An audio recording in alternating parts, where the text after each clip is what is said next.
제5장은 연관과 재조합, 유전자 지도 작성 이것을 공부하는데요. 연관이라는 것은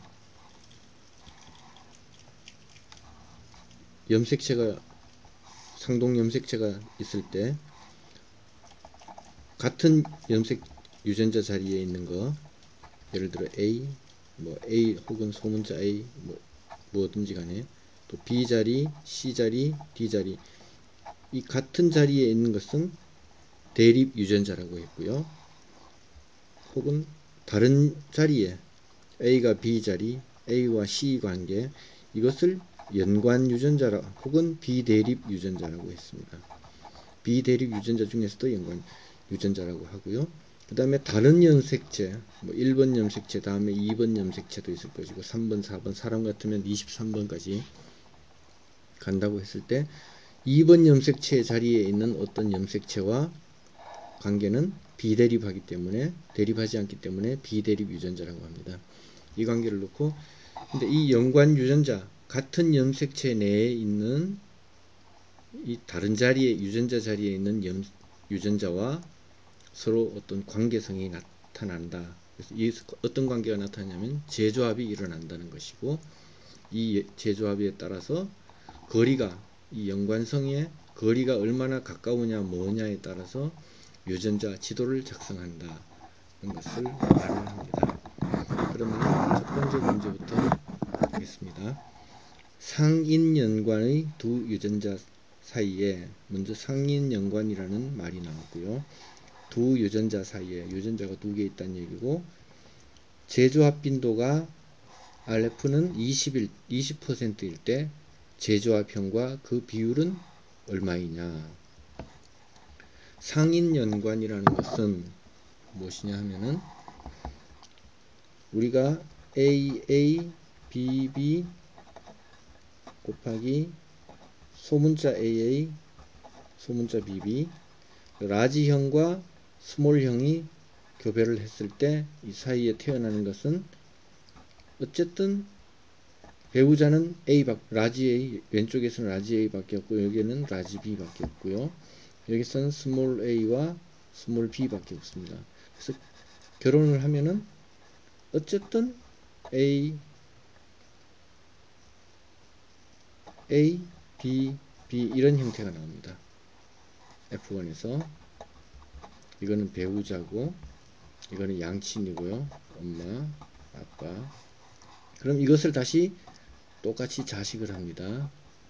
자식을 하면은 여기서 태어나는 거는 형이 A형, 그러니까 라지형, A와 B의 라지형이 하나 있을 것이고, A와 스몰 B의 형이 있을 것이고, 스몰 A와 라지 B형이 있을 것이고, 마지막으로 스몰 A, 스몰 B형, 이런 식으로 네 가지가 나옵니다. 멘델의 법칙에서는 이 네 가지가 균등하게 1대 1대 1대 1로 분리가 된다. 각각 분리가 된다는 것을 이야기합니다. 근데 여기서 이 동형형 라지 A, 라지 B, 스몰 a, 스몰 b, 이것은 동형으로 되어 있습니다. 동형으로 되어 있는 것을 뭐라고 하냐면 상인연관이라고 합니다. 동형으로 되어 있는 것. 그리고 가운데 라지와 스몰이 같이 있는 것, 이것을 이형으로 되어 있는 것을 상반연관이라고 합니다. 상반연관. 그러면은 이 상인연관 두 가지 하고 상반연관 하면은 각각 50대 50입니다. 그죠? 그러면은 라지형과 스몰형, 라지형으로 된 것, 스몰형으로만 된 것, 이 두 가지를 양친형이라고 그러고, 스몰과 라지와 스몰이 섞여 있는 것을 재조합형이라고 합니다.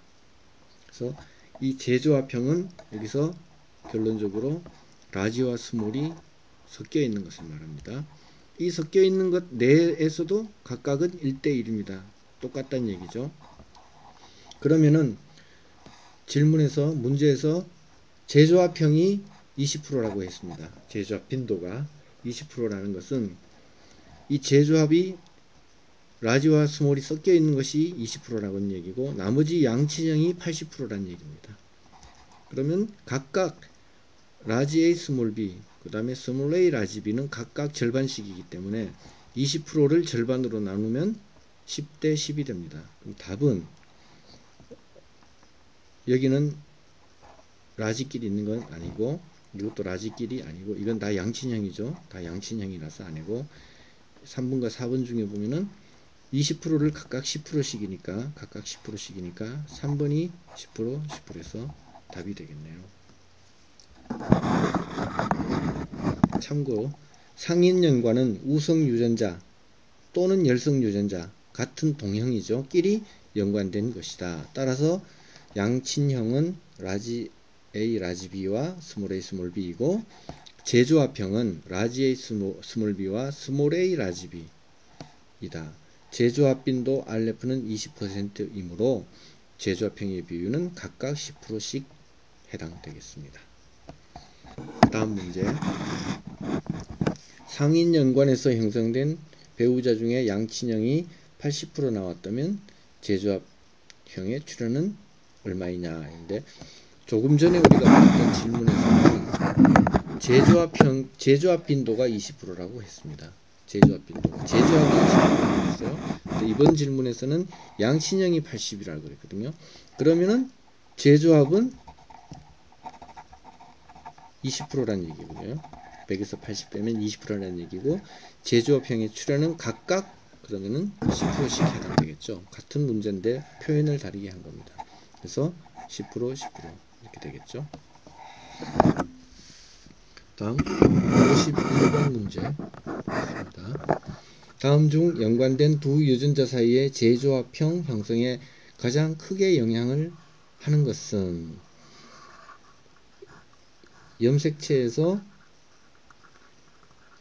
같은 염색체에서 유전자 자리 이외에 이것 다른 A, B끼리 A와 C끼리 이런 식으로 서로 이것을 같은 염색체 내에 있는 것을 연관성이라고 가지기 때문에 연관 유전자라고 한다했죠. 여기서 중요한 거는 가까이에 있느냐 멀리에 있느냐예요. 영향을 미치는 거는 가까이에 있을수록 이 재조합이 덜 일어나겠죠. 멀리 있을수록 재조합 다시 해처 모여가 더 크게 일어납니다. 그래서 답은 당연히 두 유전자 사이의 거리입니다. 거리. 재조합형이 형성되는 얼마나 가까우냐 뭐냐에 따라서 형성되는지 멀수록 재조합이 많이 생긴다. 아무리 많이 생겨도 50%는 넘지 않는다. 그 다음에 44번 문제. 연관된 두 유전자 간 재조합 빈도의 영향이 가장 큰 요인은 역시 답은 유전자 거리.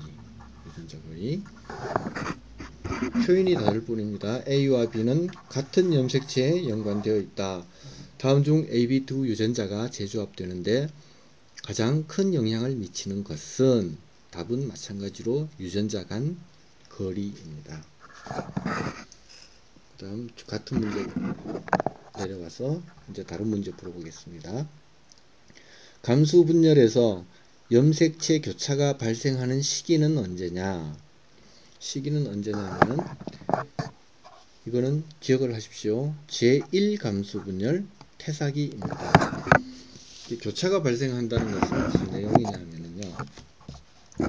처음에 이 해간에 염색체가 상동 염색체가 있습니다. 한 쌍이 있죠. 한 쌍이 있는데 이것이 감수분열은 교배에 의한 성의 분열입니다. 그 분열이 일어나게 되면은 이 각각 하나씩 있던 것이 똑같은 걸 하나씩 더 만듭니다. 이걸 자매염색 분체라 그러죠. 자매염색체. 그래서 실질적으로 4개가 되죠. 4분체가 되죠. 이것이 다음 단계로 넘어가게 되면은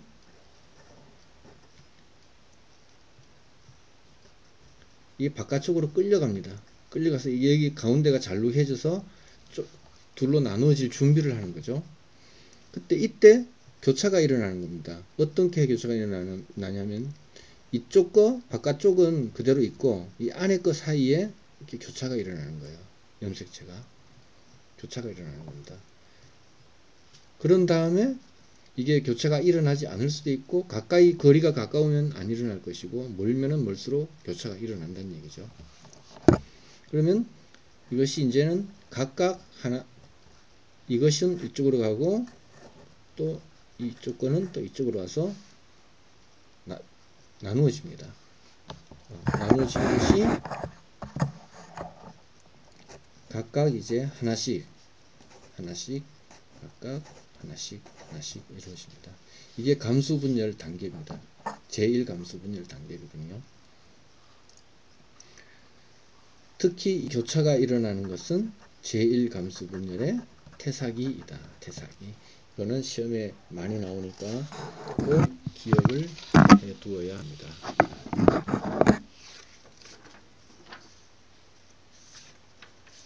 다음 문제 보겠습니다. 상동염색체에서 우성 유전자끼리 연관되어 있는 유전자 배열을 무엇이라고 하느냐? 조금 전에 A, B 우성이죠. 라지 A, 라지 B 우성이죠. 또는 스몰 a, 스몰 b 열성 유전자끼리 모여 있죠. 이것은 조금 전에 말하기를 양친형이라고 그랬습니다. 양친형. 그러니까 시스 상인 연관 상태에서는 양친형이라고 그랬고 반대 스몰 a와 라지와 스몰이 합쳐져 있는 것을 재조합형이라고 그랬습니다.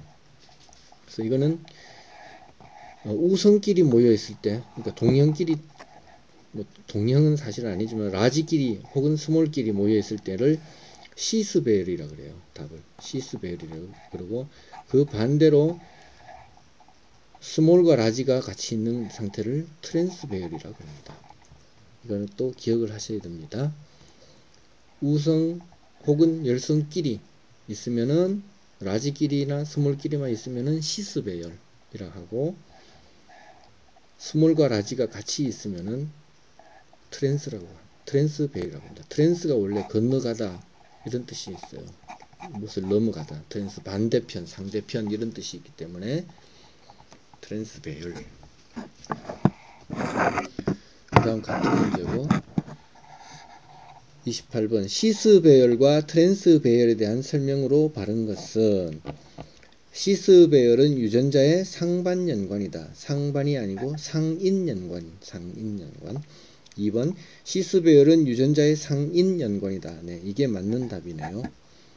3번 트랜스 배열은 유전자의 이중교차이다. 이중교차하고는 상관없고요. 이거는 라지형과 스몰형이 같이 있는 것, 그죠? 이런 형태를 트랜스 배열이라고 하죠. 그 다음에 트랜스 배열은 유전자의 다중교차이다. 이것도 상관이 없는 얘기입니다. 아무 상관 없는 얘기고.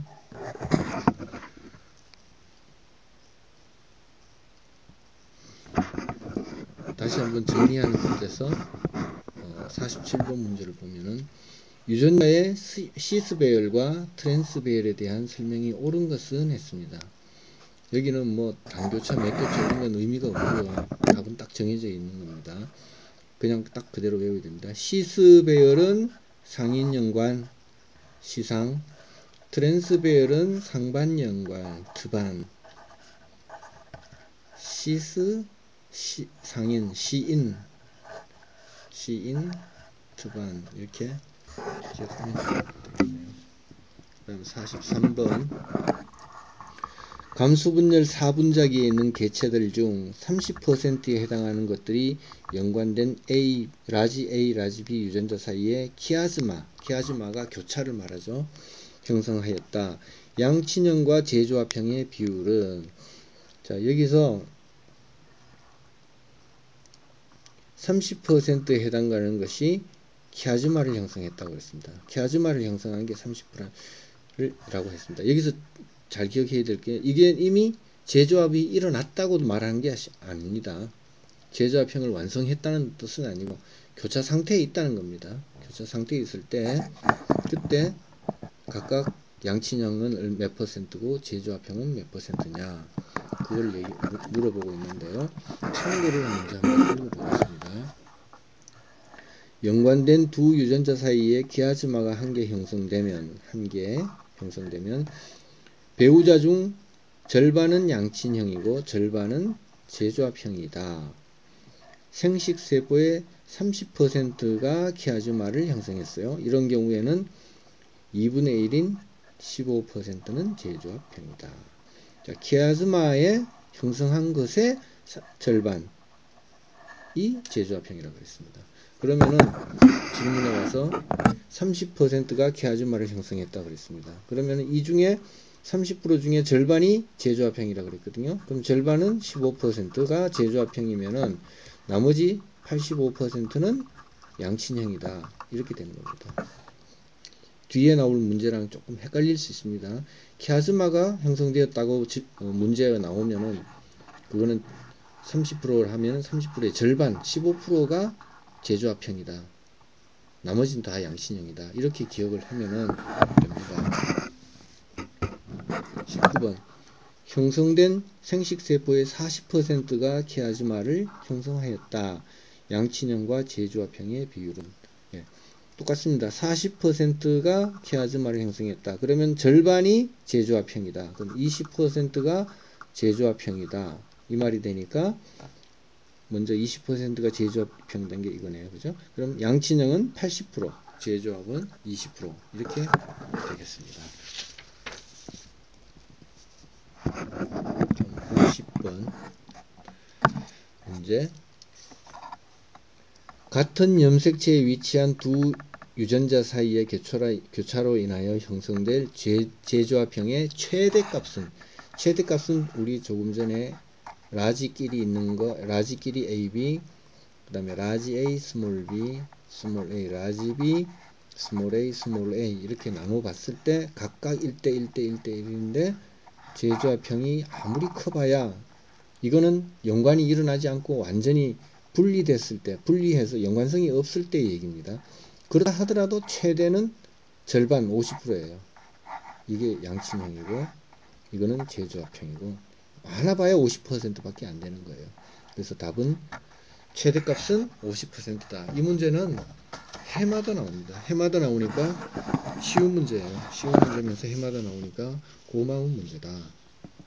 밑에 다 똑같은 문제고 넘어가겠습니다. 2001년 25번 연관된 두 유전자 사이에 키아즈마가 2개 형성되었다. 되었을 때 배우자는 모두 양친형이냐 모두 재조합형이냐 4분의 1이 양친형이냐 4분의 1이 재조합형이냐. 답은 키아즈마가 2개 형성되었다 그랬습니다. 2개가 더블 복수로 이중으로 형성되면은 답은 모두 양친형입니다. 이거는 기억하셔야 됩니다. 키아즈마가 2개가 형성되면 교차가 2군데 일어났던 얘기죠. 그러면은 모두 양친형이 됩니다. 모두 쌤이 돼버립니다. 47번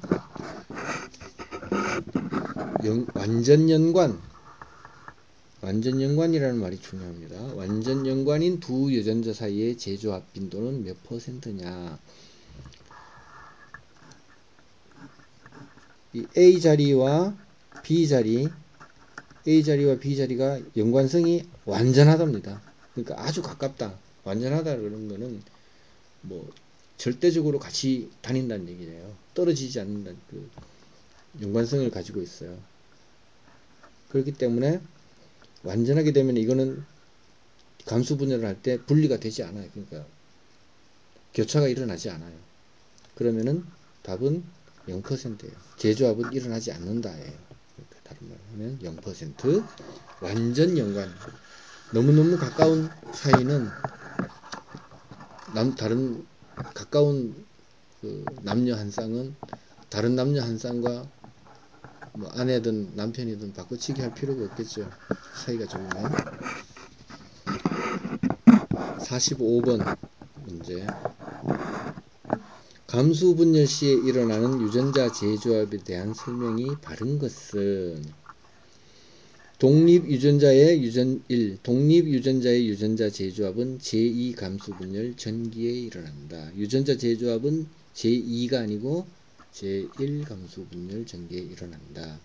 연관 유전자의 유전자 재조합은 두 유전자 간 거리가 가까울수록 많이 일어난다. 가까울수록 일어나지 않는다. 그러니까 멀수록 많이 일어난다. 사이가 멀어지면은 다른 사람한테 다른데 이렇게 눈을 돌릴 일이 많아진다. 연관 유전자의 유전자 재조합은 이가 염색체의 자매 염색 분체 사이에서만 일어난다. 이건 아니고 연관 유전자의 유전자 재조합은 이가 염색체, 아까 우리가 염색체가 처음에 두 개 이렇게 상동으로 있다가 이게 나눠지면서 가면서 이가로 이렇게 자매 염색 분체를 만든다 그랬습니다. 여기서 문제 3번 동그라미 3번은 뭐냐면 요거끼리 교차가 일어난다 이거예요. 이거 틀렸죠? 상대방 상동 염색체 맞은편 쪽에 있는 이렇게 교차가 일어난다 해야 맞는 거예요. 이 사이에서만 했기 때문에 이거는 틀린 겁니다. 동그라미 4번 독립 유전자의 유전자 재조합 빈도는 항상 50%이다. 이거는 유전자 재조합 빈도는 독립 유전자 같은 경우에 여기는 연관 유전자가 아니고 독립 유전자입니다. 독립적으로 활동하면은 재조합은 항상 50% 일어납니다. 뭔 얘기냐? 라지 AB끼리 라지 A 스몰 B, 스몰 A 라지 B, 스몰 A 스몰 B 있을 때 이거는 다 독립적으로 멘델의 법칙의 그 독립의 법칙 따라서 독립적으로 다 각각 행동을 합니다. 배우자가. 그렇게 되면은 반드시 이거는 항상 50%가 되겠죠. 1대1 대1 1이니까 50% 되겠죠. 그래서 답은 4. 방금 45번 문제는 좀 어려운 문제입니다. 50번 문제. 두 연관 유전자 사이의 재조합 빈도가 10%이다. 재조합이 10% 일어났다는 얘기죠. 옳은 것은 1. 동형 접합체로부터 얻은 100개 개체 중 양친형이 10개체 분리된다. 여기서는 양친형이 아니고 재조합형이 10%니까 100개 중에 10개니까 양친형이 아니라 재조합형이 하면 맞는 거죠. 그 다음에 동형접합체로부터 얻은 그리고 여기에서 틀린 거는 동형접합체가 아니고 다 이형접합체예요. 이형접합체에서 얻은 100개체 중 양친형이 10개체로 분리된다. 왜냐하면 아까 제일 처음에는 A 라지형 곱하기 스몰 BB까지 해서 배우자가 A, B 이렇게 나와서 F1 세대에서 라지 A, 스몰 A, 라지 B, 스몰 B 이것이 F1에 나와서 이걸 가지고 자식을 한다 그랬잖아요. 그러니까 이거는 다 이형성이죠. 그러니까 이형접합체라고 해야 맞는 겁니다. 이건 이제 동형이라고 하면 당연히 틀렸고요. 3번 이형접합체로부터 얻은 100개체 중 재조합형이 10%로 분리된다. 이게 답이죠. 그죠? 재조합형이 10%니까 여기서 잘 보셔야 될 거는 이형접합체로부터 이형이라는 말하고 그 다음에 재조합형이 10개다. 이게 키가 되는 겁니다. 그 다음에 27번 문제로 가보겠습니다. 형성된 배우자 중에 재조합형이 25%일 때 재조합 빈도는 재조합형이 이미 25% 나왔다 그랬어요. 그러면 재조합 빈도는 RF는 당연히 25%죠. 재조합 이거 공식은 뭐냐면은 재조합 양친형 더하기 재조합형분의 재조합형 곱하기 100이에요. 그러니까 양친형 플러스 재조합형은 전체란 뜻이죠. 다른 말로 재조합형이 전체의 몇 %냐 이 뜻이에요. 그러니까 재조합이 전체 25% 전체에서 25% 났으니까 RF는 25%가 되는 거죠. 이 문제도 쉬운 문제입니다. 근데 표현이 조금 다르게 나옵니다. 41번 형성된 배우자 중에 양친형이 75%일 때, 조금 전에는 재조합형이 25%일 때 있죠. 양친형이 75%라는 건 다른 말로 하면은 재조합형이 25%란 말입니다. 그러면 재조합 빈도는 재조합형이 몇 %냐이니까 당연히 RF는 25%다. 이 문제도 거의 해마다 나오는 문제입니다. 그러나 쉬운 문제입니다. 다음 24번 문제. 이배체 생물에서 연관군의 수는 했습니다. 1. 게놈의 염색체 수와 일치한다. 이거 맞습니다. 뭐냐면은 게놈이라는 거는 염색체가 이렇게 쌍을 이루고 있죠. 상동 염색체. 사람 같으면은 한 개, 두 쌍, 세 쌍, 네 쌍에서 23쌍까지 가죠. 그러면은 이 한쪽을 게놈이라고 그러잖아요. 그죠? 23번까지 다.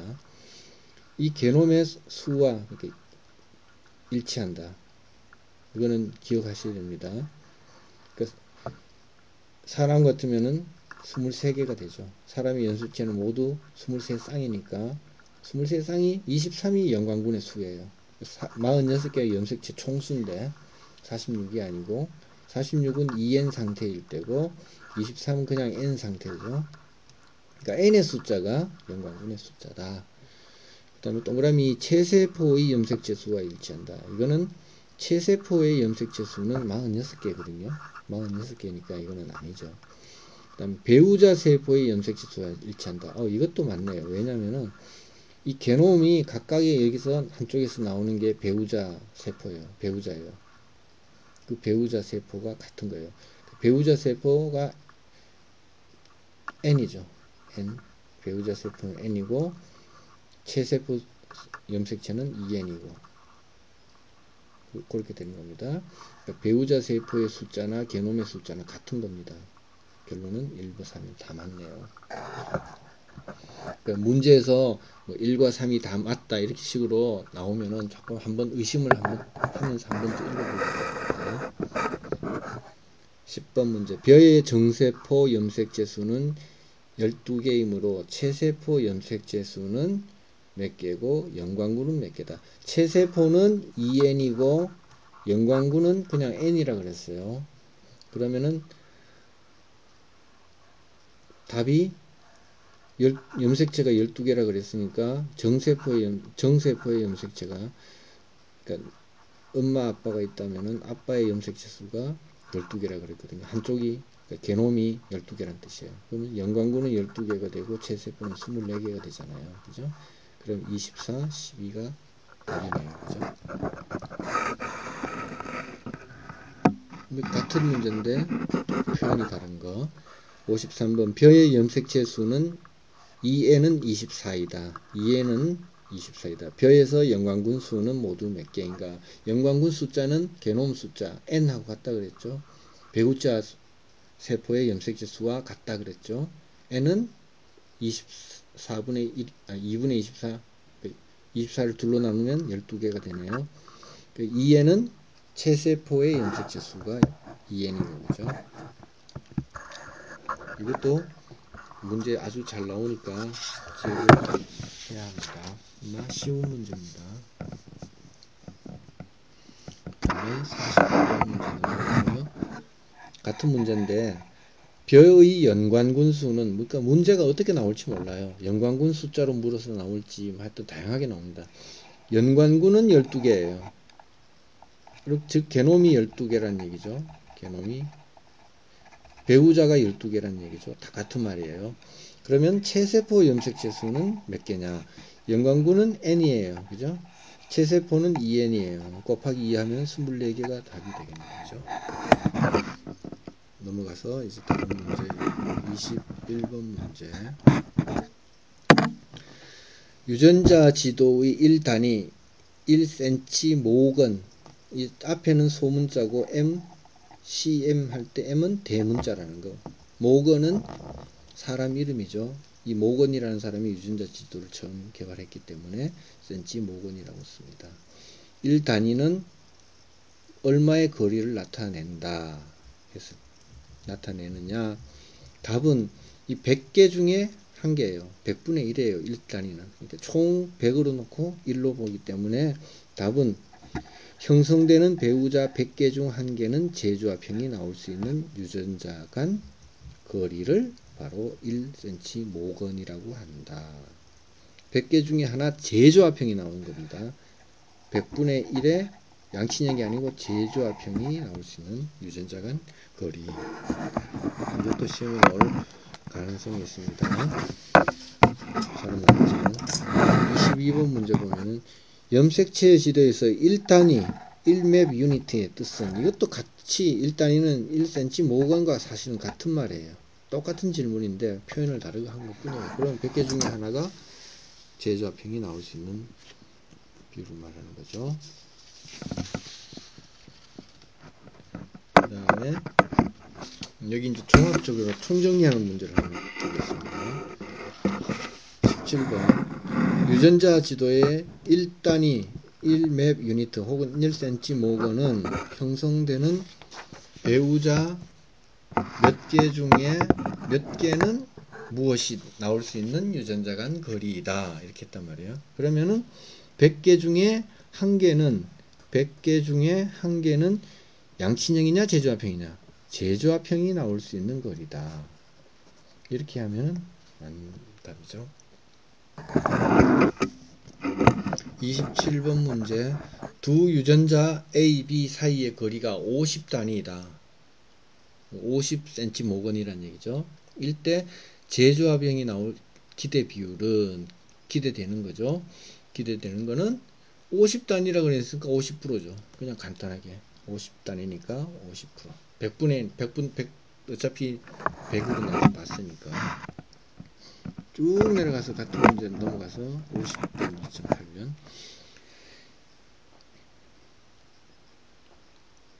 유전자 지도에서 AB, 이거는 문제가, 유전자 지도에서 AB 두 유전자 간 거리가 16단위일 때 제조합형과 양친형의 기대 비율은, 유전자 간 거리는 제조합형에 대한 겁니다.